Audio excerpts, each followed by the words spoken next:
Pues vamos a comenzar nuestra clase, bueno, también con las 2 o 3 personas que tenemos aquí presentes y también pues, especialmente a los que nos vaya a seguir en esta catequesis y en esta clase de teología, pues de manera especial por las redes sociales. Así que comenzamos en el nombre del Padre, del Hijo y del Espíritu Santo. Amén. Le pedimos al Señor que nos ayude a profundizar en su Santo Evangelio, en este caso pues según pues el evangelista San Lucas, y que de esta manera pues conozcamos más a Dios y más le amemos.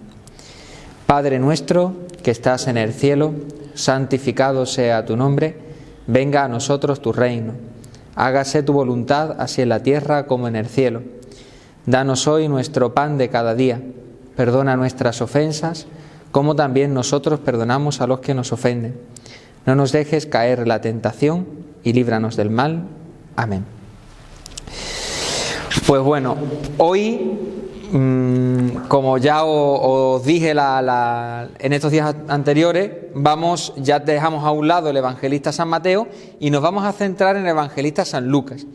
El evangelista San Lucas tiene una peculiaridad, que me imagino que ya lo sabéis, los que sois creyentes, ¿no? Y es que cuando hablamos del evangelista San Lucas, necesariamente tenemos que referirnos también al libro de los Hechos de los Apóstoles. ¿Por qué? Porque en el libro de los Hechos de los Apóstoles es una continuación del Evangelio de San Lucas. Se podría decir que es una obra doble de este evangelista, que seguramente, según empiezan los estudiosos, cuando él está escribiendo su Evangelio, él ya está pensando en el libro de los Hechos. Es decir, él escribe toda la historia de Cristo con una referencia a lo que después va a escribir, que es hablar pues de las primeras comunidades cristianas, los inicios de aquella iglesia primigenia, en el que, pues cómo fueron relacionándose, cómo fue expandiéndose el Evangelio en los inicios gracias a los apóstoles, ¿no?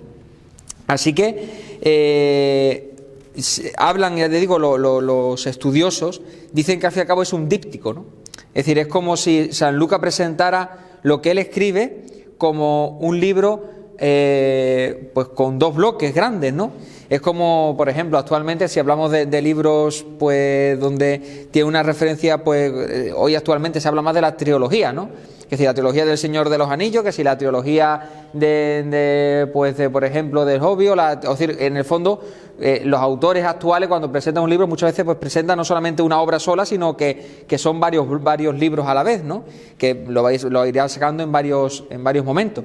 Pues esto pasa igual, es decir, San Lucas presenta su Evangelio, pero tiene en su mente que luego va a escribir pues lo que se conocerá como el libro de los Hechos, ¿no? Después, posteriormente. Así que vamos a adentrarnos en esto porque San Lucas lo que intenta hacer es explicar la historia de Cristo, la historia de Jesús, por decirlo de alguna manera, y después la historia de la iglesia de Jesús, ¿no? Así que vamos a intentar hacer hoy, de manera especial, pues una mirada sobre todo al esqueleto, ¿no? Como yo digo, al armazón externo de lo que son tanto el libro de los Evangelios de San Lucas como el libro de los Hechos de los Apóstoles. Fijaros, cuando estamos hablando y el libro de San Lucas, cómo saca, es decir, el evangelista San Lucas, ¿qué tenemos de manuscritos antiguos que nos hablen de estos evangelios? Mira, se presenta que hay 3 escritos distintos sobre de lo que tenemos nosotros del Evangelio de San Lucas y del libro de los Hechos, ¿no? ¿Por qué? Porque existen 3 fuentes distintas, que cuando nosotros cogemos los manuscritos antiguos, pues hay 3 formas distintas. Y 3 formas distintas me refiero porque existen contenidos en la iglesia oriental, la mayoría de los manuscritos de la iglesia orientales, aunque hay algunos que incluso es que está en los libros, los manuales del Vaticano, ¿no? Que hay antiguos, ¿no? Pero hay como una tradición, ¿no? Donde el contenido es distinto a otras realidades distintas que están contenidas en la iglesia occidental. Es decir, no sé si me estoy explicando bien, pero en lo que se refiere a los escritos que tenemos antiguos del libro de los Hechos de los Apóstoles y de los Evangelios, han existido como diversas ramas, ¿no? Ha habido una rama que procede de la iglesia oriental, en el que pues el contenido que hay es distinto a otra rama distinta que surgió en la iglesia occidental, donde, no estoy diciendo que sea un libro de los Hechos de los Apóstoles o un evangelio distinto, ¿no? Pero donde hay contenidos que son distintos, ¿no? Donde hay alguna parte que se extiende un poco más y otras partes que se omiten, ¿no? Y eso ocurre también en otra tercera que se conoce como el bizantino, que en este es como una especie como de fusión de los dos, ¿no? Es más, concretamente, en aquellas personas, yo digo porque a lo mejor hay algunos de vosotros que me decíais que la Biblia era muy antigua, pues a lo mejor lo que ocurre cuando ustedes miréis la Biblia antigua y la comparáis con una moderna, os vais a dar cuenta de que hay cosas que como que se omiten o que aparecen, ¿no? Y dice, esto no está en la Biblia nueva, ¿no? O esto sí está en el Evangelio de San Lucas, ¿y esto por qué me pasa? Pues todo viene a raíz de esta realidad. Fijaros qué cosa más curiosa. Y es que en el siglo XIX empiezan a darse cuenta de que existen tres ramas distintas por las que nos ha llegado el Evangelio. Y la que era popular hasta el siglo XIX era esta, la bizantina, donde hacía una especie de fusión de esas dos corrientes en las que circularon los evangelios de aquella época. Y los estudiosos actuales han denominado y han visto que la primigenia tuvo que ser la oriental, porque curiosamente en la occidental aparecen más relatos de extensión, ¿no? Donde pues una parte pues puede ocasionar 24 versículos y a lo mejor lo ponen en 36, ¿no? Porque han añadido pues una parte como explicando un poquito más el razonamiento de lo que venía, ¿no? De esta manera se ve que en el momento en el que hubo algún tránsito del Evangelio en esas iglesias, pues alguien de una forma pues espontánea, con una buena intención, pues decidió de añadir contenidos específicos o omitir otros distintos, ¿no? Esto hizo pues que en algún momento, en alguna circunstancia, se dieran cuenta de esta disparidad y el autor ese bizantino dijera, oye, vamos a intentar hacer un blog especial y distinto, ¿no? De manera que unió los dos. Pero como os he comentado, el escrito oriental es el considerado actualmente como el más antiguo, el que más se asemeja al escrito primigenio, que San Lucas, llamémoslo ahora mismo así, fue el que lo escribió, ¿no? De esta manera, actualmente en los evangelios actuales, en las traducciones actuales, cuando tienen que hablar del evangelio de San Lucas, la fuente que utilizan es la fuente oriental, que es la fuente como que tiene realmente más idiosincrasia con el evangelio de San Lucas, que tal, el evangelio de San Lucas y el libro de los Hechos, tal como el autor lo quiso expresar, ¿no? Entonces, esto en cuanto a los escritos más antiguos. Visto pues todo lo que se refiere a la parte de, ya viendo lo que realmente donde el evangelio estaba situado y cómo ha llegado hasta nosotros, vamos a centrarnos en las peculiaridades de los detalles concretos dentro de esa armazón, como digo, he dicho antes, de lo que significa el evangelio de San Lucas. Fijaros, en primer lugar, la lengua. Cuando hablamos de la lengua, ya os dije cuando hablamos del evangelista San Marcos, hablamos de que utiliza también el griego koiné. Pero ¿cuál es la diferencia con el evangelista San Marcos? Pues ya os dije que este autor último que acabo de mencionar era mucho más tosco, ¿no? Es decir, se veía que era un hombre que no tenía mucha cultura o mucha educación y bueno, pues escribió como pudo aquel evangelio. Sin embargo, cuando tenemos que hablar de este evangelista, cuando tenemos que hablar de la lengua con la que lo escribe, aunque sea el griego koiné, es un griego con mucho más estilo, para que me entendáis, ¿no? Se nota que es una persona culta, que es una persona que sabe escribir, que es una persona que utiliza muchos vocablos distintos, que no utiliza solamente pues una lengua muy vulgar, para que me entendáis, ¿no? Es una koiné elegante, ¿no? Incluso, como he dicho, es un vocabulario el que utiliza pues muy cuidado y muy amplio, ¿no? Comparado con los otros, ¿no? Es decir, utiliza muchísimas palabras distintas comparado a cómo lo utilizan los distintos evangelistas. Por ejemplo, el que realmente utiliza menos vocabulario es el evangelista San Juan, ¿no? Curiosamente, ¿no? Bueno, lo digo para que lo tengáis como un detalle. Y lo que sí es verdad, que aunque evita vulgarismos y latinazgos, para que me entendáis, es decir, y mientras que por ejemplo os dije ya en otras veces que había evangelistas que cogen y dicen, pues voy a poner San Marcos, ¿no? Poner una palabra en hebreo o en latín sin tener problema ninguno a la hora de colocarla, ¿no? ¿Por qué? Porque seguramente la comunidad que tenía delante pues sabía utilizar esas palabras sin ningún problema, ¿no? Pero este evangelista no. Al ser una persona que escribe de una forma mucho más culta, evita utilizar latinazgo, ¿no? Y lo utiliza de una forma en griego. Es decir, él no tiene problema en utilizar las expresiones tal cual son en lengua griega. con el griego koiné, ¿no? De forma que vemos que este autor es una persona que sabe escribir, ¿no? Que no utiliza lo vulgar, no utiliza una lengua muy vulgar, sino que todo es muy elegante, muy bien escrito y traducido perfectamente a ese griego, ¿no? Lo que sí es verdad que hay un detalle, que esto es bueno resaltar dentro de la lengua, que está relacionado con el tema del estilo, y es que existen momentos donde el estilo concretamente se vuelve muy semitizante. Curiosamente con el tema con lo que son los escritos de la infancia de Cristo. ¿Por qué? Bueno, pues seguramente, piensan los que han estudiado, que es en referencia a las fuentes que utiliza. Muchas veces cuando hemos hablado de San Lucas, siempre se ha hablado, esto ya es algo personal, ¿vale? Abro un paréntesis personal. Cuando hablamos de Lucas, ¿cuántas veces se habla de que seguramente él conocería a la Virgen María? ¿Verdad? Pues es curioso que a la hora de tener que escribir las partes que se refieren a la infancia de Cristo, que muchas personas y muchos incluso estudiosos hablan de que pudo ser la Virgen María la que se lo transfiriera, la que se lo explicara y la que se lo contara, pues utiliza un estilo mucho más semitizante, porque seguramente su fuente, la fuente de la cual él recogió aquellos escritos, fue una persona de origen arameo, una persona de origen judío tal cual, porque en todo el resto del escrito se ve que el estilo es mucho más pagano, para que me entendáis. Esto hace ver que Lucas tiene tal cultura y tal capacidad de soltura a la hora de escribir que es capaz de adaptarse a lo que está escribiendo, ¿no? Y lo mismo te escribe una parte en la que tiene que utilizar pues algo más semítico, ¿no? Y lo hace de una forma perfecta en griego, que lo mismo te lo utiliza para hablar claramente en ese griego koiné de un estilo claro como es el inicio del Evangelio, porque el inicio del Evangelio de Lucas, él explica el motivo por el que escribe el Evangelio, ¿no?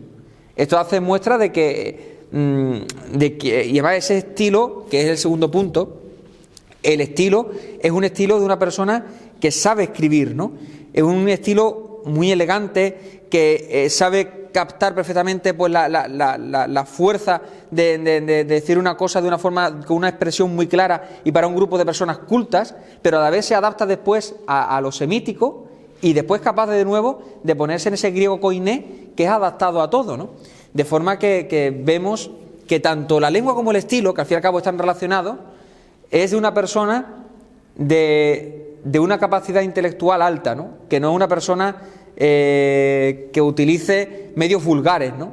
Sino que es una persona que es capaz de adaptarse a la realidad que tiene por delante, utilizando tanto el griego como los estilos distintos según lo que tenga que escribir, mostrando la calidad expresiva de sus escritos, ¿no?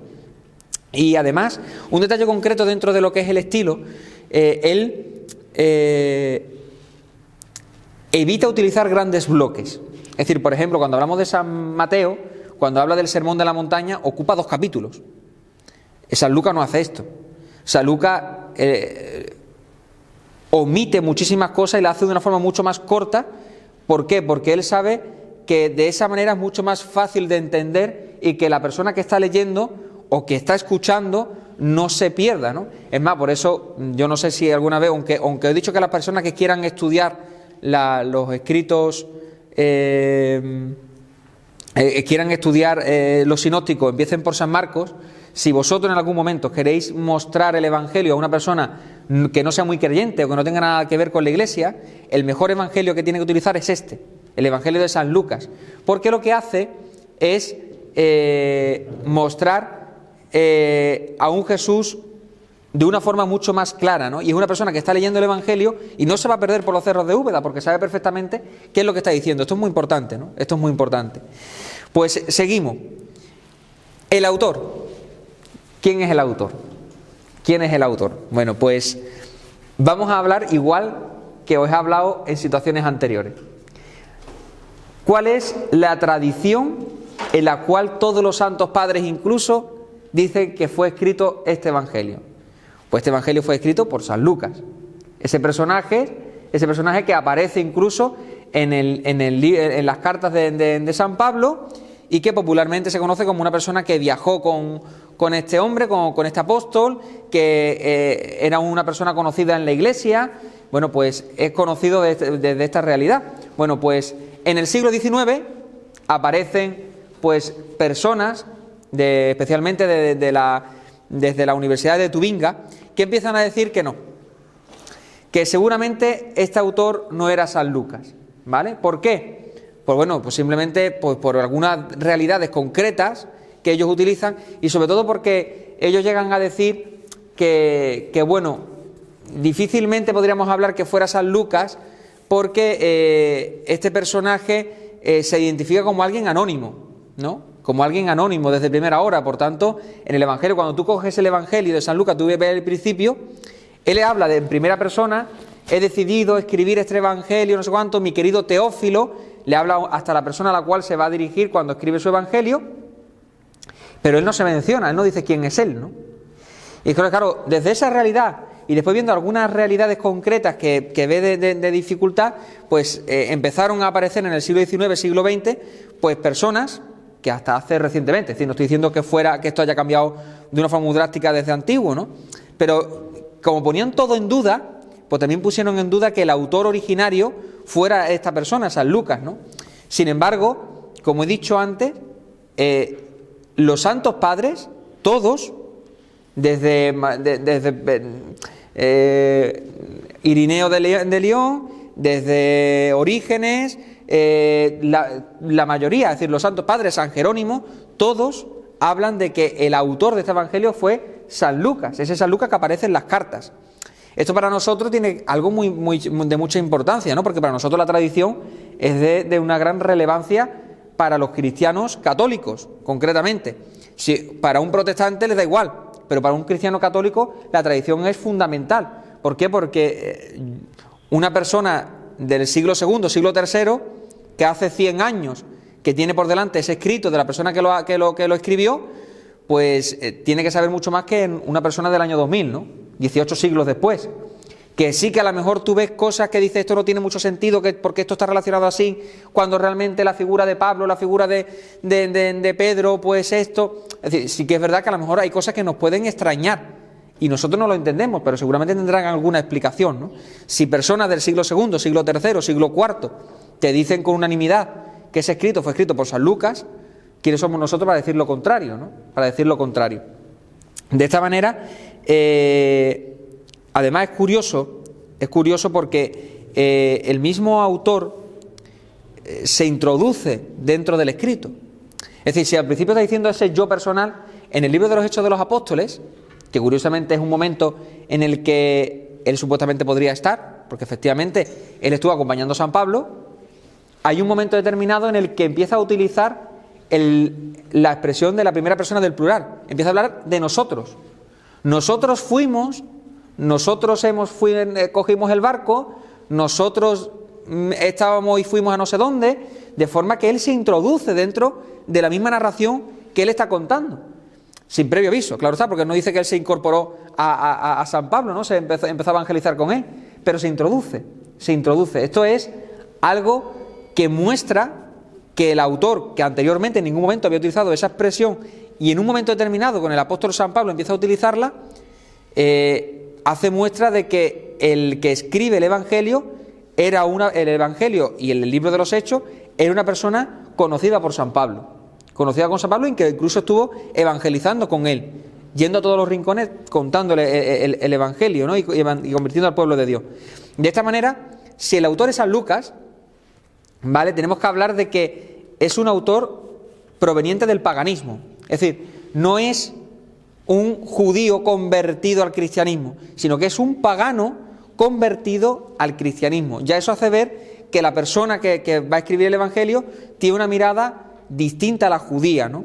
Luego, además, esta es una persona que era médico, y esto hace ver también pues que si el estilo y la lengua, el nivel cultural era mucho más grande, ya es muestra clara pues desde esta perspectiva, ¿no? Porque al ser una persona que era médico, su nivel de cultural era mucho más alto, ¿no? Y además, compañero de Pablo y seguramente oriundo de Antioquía de Siria, ¿no? De forma que vemos a un personaje especial. Y fijaros, si nos vamos Esto es algo que a mí me ha llamado la atención porque yo esto no lo conocía, ¿vale? Y yo creo que a vosotros os va a llamar también la atención. Si nos vamos a la página 201, ahí habla de una cosa que se llama el canon Muratori. ¿Qué es el canon Muratori? Pues mirad, un autor del siglo, creo que era XVII, se encontró un canon, una especie de manuscrito que se llamaba, lo llamó como canon Muratori, ¿no?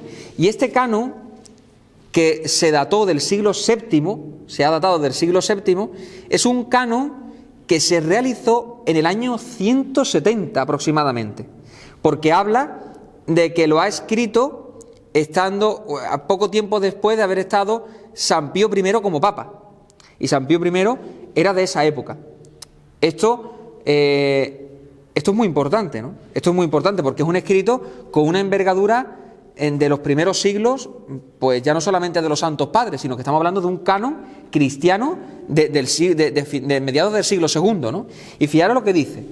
Hablando del libro de los Hechos, dice lo siguiente: los hechos de todos los apóstoles fueron escritos en un solo libro.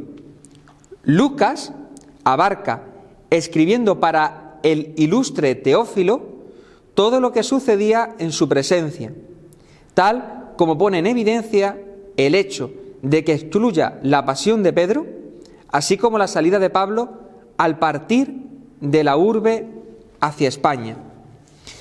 Fijaros qué detalle concreto que está contando, ¿no? Y es que San Lucas, él fue partícipe de los acontecimientos que aparecieron en el libro de los Hechos de los Apóstoles, y que él, lo que ocurre es que no llega a incluir, porque él ya había terminado de escribir el libro de los Hechos, el momento de la pasión de Pedro y el momento en el que Pablo parte para España, porque así es como queda el libro de los Hechos de los Apóstoles. Queda en el momento en el que Pablo pide que se quiera ir a Hispania y no sé cuánto, punto y final, termina el libro de los Hechos. ¿Por qué termina ahí? Porque ahí es como culminó el Evangelio, era el momento que acababa de vivir y ahí dejó de contar. Posteriormente ocurriría todos estos acontecimientos, es decir, la pasión de San Pedro, y ocurriría justo pues ese momento en el que San Pablo vendría a España a predicar, ¿no? Esto, viendo que está incluido en este canon, que ya digo que es del año alrededor de 170, nos está hablando con claridad lo que pensaban los cristianos del siglo II, ¿vale? Estoy hablando siglo II, ¿vale? Ni 100 años había pasado desde que San Lucas escribiera el libro de los Hechos de los Apóstoles, ¿no? De esta manera nos damos cuenta de la importancia que tiene la tradición de la Iglesia, ¿no? Por ello, la mayoría de los autores, la mayoría de los estudiosos, dicen que el autor realmente fue San Lucas. ¿Y a quién lo destina? Aquí viene lo siguiente, el destinatario. El destinatario, supuestamente, el autor que aparece como referencia es mi querido Teófilo, ¿vale? Ilustre Teófilo, o ilustrísimo Teófilo, ¿no? Esto hace ver un detalle concreto. Es verdad que la palabra Teófilo, yo no sé si lo sabéis los que me estáis escuchando hoy, pero la palabra Teófilo es una expresión que significa amigo de Dios. Amigo de Dios, ¿no? Algunos autores dicen que realmente él no es una persona física, el Teófilo, ¿no? Ese tal Teófilo, sino que es una muestra de que está hablando de la persona que es amiga de Dios y que va a escuchar el Evangelio, ¿no? Una persona que ya es cristiana y que va a escuchar el Evangelio.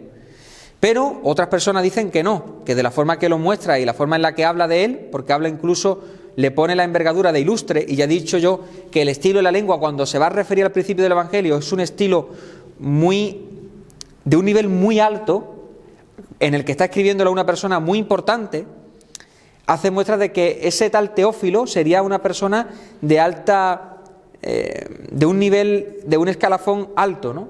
Porque cuando habla en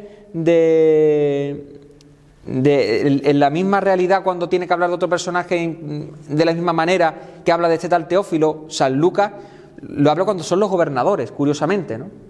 Esto quiere decir que ese tal Teófilo seguramente fue una persona que estuviera, pues fuera algún gobernador o alguna persona de la aristocracia romana, o fuera alguien importante al cual él le escribe este evangelio, ¿no? Sí que es verdad que aunque tenga ese destinatario como persona física, la mayoría, es decir, casi por no decir todos los estudiosos, dicen que también iría para la comunidad de ese tal Teófilo, ¿vale?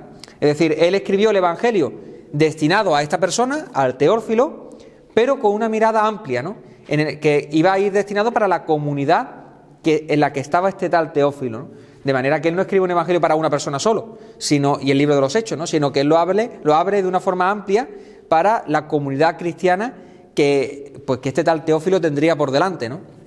Pero lo que sí nos hace ver sobre todo es que es una comunidad pagana, es decir, una comunidad proveniente del paganismo, es un cristianismo que no es judío, como lo hemos visto anteriormente en San Marcos o sobre todo en San Mateo, concretamente, sino que este grupo es una persona más proveniente del paganismo, porque las tradiciones y las cosas que tiene que ir poniendo no van con tanta soltura en todo el tema de mostrar la importancia de las tradiciones judías o explicarla de una forma mucho más clara y más concisa, sino que se ve que es un grupo de personas que no son provenientes del judaísmo. Así que si tenemos que hablar de destinatario, cerrando esta parte, tenemos que hablar de que es una persona en concreto que se llama Teófilo, que además seguramente tendría una comunidad proveniente del paganismo, cristianos provenientes del paganismo, ¿vale? Cuando vamos a saltar ahora a la parte de la fecha del autor, mira, hay tres realidades distintas, ¿vale? ¿Qué fechas tenemos? Pues bueno, pues dependiendo a quién consideres que es el autor del Evangelio o cómo fue compuesto el Evangelio de San Lucas. Tenemos la primera versión, que es la que opina que el Evangelio fue compuesto en el siglo II. Esto, para lo que ahora mismo estamos aquí hablando de lo que es San Lucas, nos llama muchísimo la atención. Pero claro, ¿qué ocurre? Que los que son de la comunidad, los que son de la escuela de Tubinga, que os dije que pusieron en duda todo el tema de que fuera San Lucas el autor, ellos empezaron a decir que el escrito tenía rasgos que recordaban a autores incluso paganos, como Flavio Josefo o otros autores de esa época, que incluso dice que el autor del Evangelio lo pudo utilizar. O sea, no pudo ser al revés. Que esta es la cosa, que a lo mejor Flavio Josefo utilizara el escrito de San Lucas para escribir lo que Flavio Josefo quería, ¿no? Sino que fue al revés, ¿no? Sino que San Lucas, o el autor anónimo, utilizó a Flavio Josefo y a otros autores de la época para escribir, pues, su Evangelio y el libro de los Hechos, ¿no? Entonces, claro, si esto es así, pues esos autores hablan de que el escrito fue alrededor del siglo II. Esto tiene muy poca fuerza porque hay autores, como he dicho antes, de principios del siglo II, que ya hablan del escrito de San Lucas, ¿no? Después hay otro grupo de personas que habla de que fueron escritos entre el 70 y el 90. ¿Por qué? Porque según estas personas, que ya sí aceptan, que pudiera ser San Lucas el autor, que ya se digo que es su mayoría, ellos dicen dos cosas. Una primera es que el autor conoce la destrucción de Jerusalén.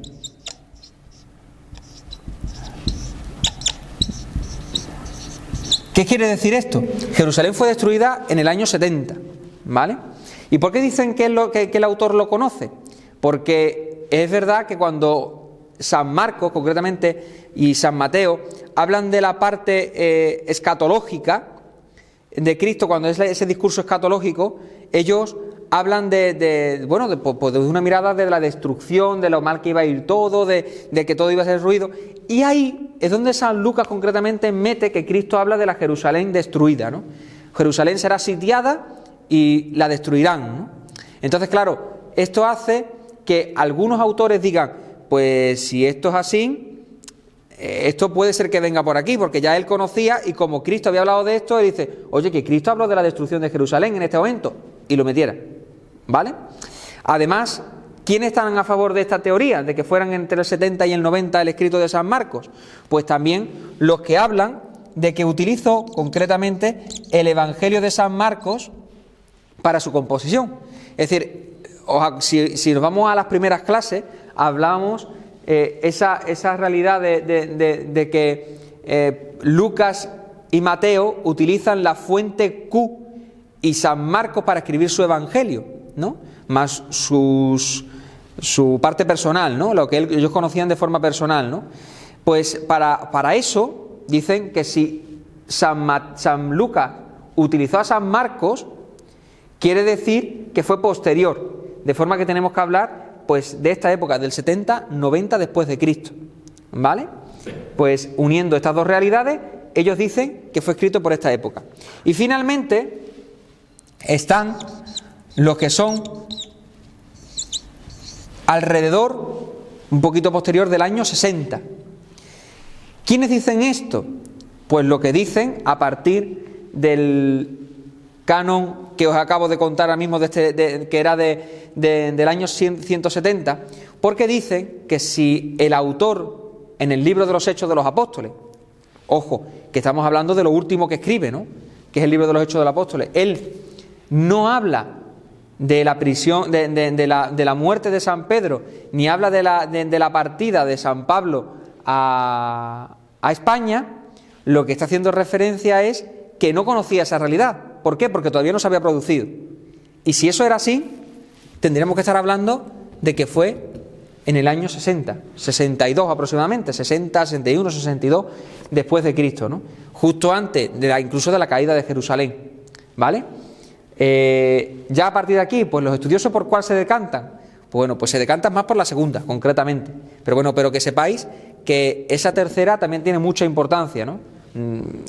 ¿Por qué? Porque en el fondo es algo relevante, ¿no? Que ese autor que escribe todo lo que San Pablo hizo, todo lo que San Pedro hizo, no contara el final de las vidas de ellos dos, ¿no? Que para cualquier persona pues sería fundamental, ¿no? Sería fundamental a la hora de escribir ese escrito que habla principalmente de estos dos personajes.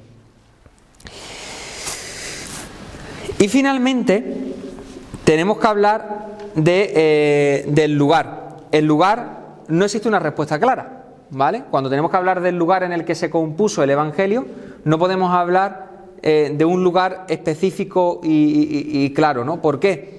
Porque en ningún sitio se habla, porque como además la comunidad no la conocemos, sino que cuando hablamos de los destinatarios nos estamos refiriendo a una persona que tenía la comunidad, no podemos hacer referencia. Sí que sabemos que tendría que ser una comunidad pagana y el escrito pues lo realizara en un sitio donde San Lucas pudiera tener pues conocimiento. Entonces claro, cuando se habla de ello, pues muchos hablan de que pudiera ser escrito en Roma, por ejemplo, porque fue San Pablo, antes de ir a España estuvo en Roma y por tanto seguramente pudiera él escribirlo desde allí. O en otras situaciones pues hablan de que pudiera ser haber sido escrito en Acaya o en Beocia o en Cesarea. Es decir, existen muchos lugares como posible lugar donde se escribió el Evangelio. Pero como digo, ningún autor se pone de acuerdo ni dice con claridad ni mete la mano en el fuego para decir que dónde fue escrito ese Evangelio, ¿no? Bueno, y ahora vamos a ver un poquito lo que es la realidad de la estructura, ¿no? Es decir, ¿os acordáis que cuando hablamos del libro de San Marcos teníamos que decir que estaba dividido como en dos grandes bloques, ¿verdad? Es decir, ese bloque que hablaba de Jesucristo como Mesías, hasta la declaración de Pedro en Cesarea de Filipo, y la segunda parte que era para mostrar que Cristo era el Hijo de Dios, ¿no? Si hablamos del libro de San Mateo, también hablamos, visto desde esa perspectiva, que teníamos una parte en la que se hablaba de la infancia de Cristo, otra parte que hacía referencia un poquito pues a esa misión de Cristo pues en Galilea, y después cuando hablaba de Jerusalén, ¿no? Y vamos a adentrarnos dentro de la estructura del libro de los dos libros de San Lucas, ¿no? Tanto del libro de los Evangelios como del libro de los Hechos, ¿no? Fijaros, si nos vamos a San Lucas, yo quiero que cojáis, si es posible, el manual, y nos vamos a ir a la página 205. ¿Por qué? Porque ahí lo vais a ver de forma más clara. El evangelista San Lucas, esto ya es la mayoría de los estudiosos, aquí no hay dificultad a la hora de decidir cómo está estructurado concretamente el Evangelio de San Lucas, porque está muy claro, ¿no? Y es que introduce el prólogo suyo, en el que habla pues por qué fue escrito su libro, para qué lo había escrito y a quién lo iba a destinar. Y cuando ya ha terminado esa parte del prólogo, pues empieza primero con el origen y los comienzos, ¿no?, de Cristo, ¿no? Y para ello utiliza un paralelismo, que esto lo sabéis todos, y es utilizar a San Juan y a Jesús. Entonces, y además lo hace de tal manera que hace muestra cómo un gran profeta, que al fin y al cabo es como del Antiguo Testamento, que es la figura de San Juan, es distinto a esta nueva figura, que no solamente es un profeta, sino que él es el Hijo de Dios. Y va haciendo continuamente un paralelismo entre los dos personajes para hacer ver la diferencia. Y ahí, pues, habla de la concepción de San Juan, habla de la concepción de San Lucas, habla de la circuncisión de San Juan y habla de la circuncisión de Jesús. Habla de la predicación, el inicio de la predicación de Juan, y habla del inicio de la predicación de Jesús, ¿no?, de Cristo.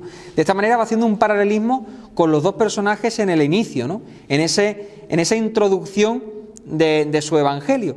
De manera que, mostrando a una persona que es el predecesor de Jesús, lo que va a hacer es mostrar que Cristo es alguien mucho más importante, ¿no?, mucho más importante. Así que utilizará los dos personajes continuamente haciendo muestra de esta realidad, ¿no? Porque ya al fin y al cabo, como conocía esa historia de San Juan, pues la pone por delante para realzar mucho más la figura de Cristo, ¿no? Tras eso empieza el ministerio de Galilea, ¿no? Todo el resto del Evangelio a partir de aquí va a ir destinado a la predicación de Cristo en Galilea concretamente, ¿no? Y se va a desarrollar toda la predicación en este lugar. Después aparece otro trozo bastante largo que va a hacer lo que se conocerá como la subida a Jerusalén. Es decir, cómo Cristo va a ir subiendo. Además, ocupa pues 10 capítulos, o sea que es una barbaridad, ¿vale? Es decir, que no estamos hablando de que ocupe un porcentaje muy, muy bajo, ¿no? La subida a Jerusalén, es decir, desde que Jesús decide ir a Jerusalén a morir, va a ocupar 10 capítulos, donde va a seguir anunciando pues todo lo que es su evangelio, pero desde una realidad distinta, porque él va camino de Jerusalén, ¿no?, camino de su pasión. Y finalmente hay otra parte en la que va a desarrollar su ministerio Cristo, allí mismo en Jerusalén, que culminará con la pasión, ¿vale? Así que tenemos que hablar que tenemos el prólogo, ¿vale?, que eso es lo que tendríamos que omitir como parte del evangelio, porque, bueno, aunque sí, pero habla al fin y al cabo de por qué ha escrito ese evangelio y a quién va destinado. Tenemos el origen de Cristo, haciendo el paralelismo con San Juan, luego tenemos la predicación en Galilea, la subida a Jerusalén y finalmente la predicación en Jerusalén, que culminará con la pasión, ¿vale? Así es como está desarrollado lo que es el evangelio. Cuando ya nos tenemos que meter con lo que será el libro de los Hechos, ya aquí empezamos a entrar con problemas, ¿vale? Porque el libro de los Hechos, a mí me da la sensación de que todo es porque como que la historia no estaba culminada. Entonces, él va a escribir el libro de los Hechos, yo creo que casi sucedáneamente en algún momento conforme va pasando, ¿vale? Porque es verdad que no tiene una idea muy clara de cómo él lo va a poner. Lo que sí que es verdad es que tiene dos cosas fundamentales que aquí es lo que yo os pongo a la hora de hablar del Evangelio. ¿Por qué pongo primero tripartito o tripartita, que esa es la versión que hay de la estructura del libro de los Hechos? Porque, curiosamente, el libro de los Hechos empieza diciendo que Cristo envía a sus apóstoles, después de la ascensión, a predicar en Jerusalén, en Galilea y Samaria y hasta los confines del mundo. Pues curiosamente el Evangelio se desarrolla así. Hay una primera parte, por eso se habla tripartita, en la que se desarrolla el ministerio en Jerusalén de los apóstoles. Luego hay otra parte en la que el Evangelio se va a desarrollar en Galilea y en Samaria. Y finalmente hay una tercera parte en la que va a ser hasta los confines del mundo, que es cuando habla sobre todo de la figura de San Pablo, que él va a extender el Evangelio hasta España, ¿vale? Que ahí es como termina el libro de los Hechos. Así que esta es la primera versión, que el libro de los Hechos de los Apóstoles, concretamente San Lucas, lo escribe desde esta perspectiva, ¿no? De que él va a narrar pues cómo el Evangelio, a partir de lo que Cristo pidió, se extenderá hasta los confines del orbe, ¿no? La segunda parte, la segunda versión, es que el libro de los Hechos está escrito de forma bipartita. Y es que el Evangelio el libro de los Hechos tiene dos bloques muy grandes. Un primer bloque que se va a centrar en la figura de San Pedro y donde va a ir acompañando a San Pedro conforme va a ir realizando el viaje. Sí que es verdad que hay momentos específicos como el momento de San Felipe, que tiene un momento distinto, o el momento de San Esteban, que es un momento peculiar, pero mayoritariamente se dedica en esa primera parte a fijarse y a estar concentrado en la figura de San Pedro. Y una segunda parte en la que se va a centrar en la figura, como no, de San Pablo, ¿no? Y va a estar acompañando a Pablo en todo el viaje, ¿no? Esto hace que haya autores que digan que el libro de los Hechos de los Apóstoles fue escrito de una forma estructurada en dos, ¿no? Donde una primera parte fue centrada en la figura de San Pedro como apóstol de los judíos, y otra segunda parte que fue centrada en la figura de San Pablo, conocido como apóstol de los gentiles, ¿no? Haciendo meter esos dos bloques de una forma pues clara para todas las personas que leyeran en su evangelio, ¿no? Pero existe otra versión que es coger una mezcla, ¿no? Dicen que las dos realidades son totalmente válidas, ¿no? Es decir, que el mismo San Lucas, cuando escribió su evangelio, pues quiso mostrar esta visión tripartita, es decir, mostrando cómo el evangelio fue extendiéndose hasta el orbe, hasta los confines del orbe, pero utilizando esa visión tripartita, es decir, haciendo ver que la figura de San Pedro era emblemática y la figura de San Pablo también. O sea, que esto es muy posible, es decir, que San Lucas quisiera mostrar realidad, aunque sí que es verdad que viendo un poquito cómo él escribe, San Lucas también habla de esas figuras emblemáticas, esas figuras pues bueno, como Esteban o como Felipe, es decir, que habla de otros personajes que también lo resalta, porque es el libro de los Hechos de los Apóstoles, ¿vale? Así que él quiere mostrar no solamente estas dos figuras, sino también habla del resto, ¿no? Además hay otra versión, ¿vale?, dentro de la bipartita, en la que habla de que el Evangelio se divide no por las dos personas fundamentales y principales, sino que se divide sobre todo a raíz del Concilio de Jerusalén, ¿vale? Que existe una parte extensa hasta el Concilio de Jerusalén, de cómo la Iglesia fue abriendo horizonte y predicando hasta que se desarrolló el momento del Concilio de Jerusalén, donde se dijo, señores, el Evangelio también está para los gentiles, ¿no? Y en ese momento, cuando se celebra el Concilio de Jerusalén, pues se abre el Evangelio hacia esos rincones y entonces aparece la figura de Pablo extendiendo hasta España el Evangelio, ¿no? De manera que se dividía también en esas dos realidades. Es verdad que concretamente está justo casi a mitad del Evangelio, en el capítulo 15, ¿no? Está el Concilio de Jerusalén. Así que, pues bueno, pues vemos esta realidad, lo digo pues para que veáis todas las posibles realidades y todo lo que dicen los autores. Es decir, no hay una mayoría que se decante por una de esas tres, ¿vale? Muy bien, y ya para terminar, pues vamos a meternos en algunas peculiaridades concretas del libro de los Hechos de los Apóstoles, ¿vale? ¿Por qué? Porque el armazón del libro de los Hechos de los Apóstoles, al ser un libro peculiar, no estamos hablando igual de cuando hablamos de los Evangelios, ¿verdad? Que ya lo estamos explicando durante todas estas sesiones anteriores, ¿no? Sino que el armazón del libro de los Hechos de los Apóstoles manifiesta cosas muy peculiares de este libro en concreto, ¿no?